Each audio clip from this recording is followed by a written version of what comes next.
6 मेला जेव्हा नीरज आपल्या फ्लॅटमेटसोबत जेवत असतो, तेव्हा त्याला फोन येतो मारिया सुझैराजचा, की "मी शिफ्ट करतीये, मी मालाडला एक घर घेतलंय. त्या शिफ्टिंगमध्ये मला मदत करायला तू येशील का?" ह्यांच्या मित्रांसाठीही म्हणजे दे ऑल न्यू की त्यांचा अफेअर चालू आहे.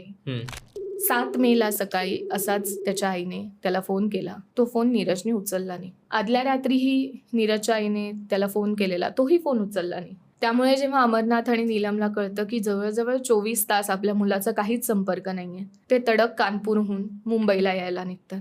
सो नीरजचे आई बाबा जे नुकतेच मुंबईत आलेले आहेत आणि त्याचे मित्र हे सगळे नक्की काय झालंय हे बघायला मारियाच्या घरी जातात. ते जेव्हा बसून तिच्याशी बोलत असतात, ती अचानक रडायला लागते आणि म्हणते, "मला नाही माहिती नीरज कुठे आहेत." हे म्हणत असताना तिच्या बेडरूममधनं एक माणूस चालत येतो आणि तो माणूस आहे अमिल जरो, तिचा फियांसे. ओ, म्हणजे या मारियाचा फियोन्से पण असतो. Yes. So this is a story of a love triangle. Okay.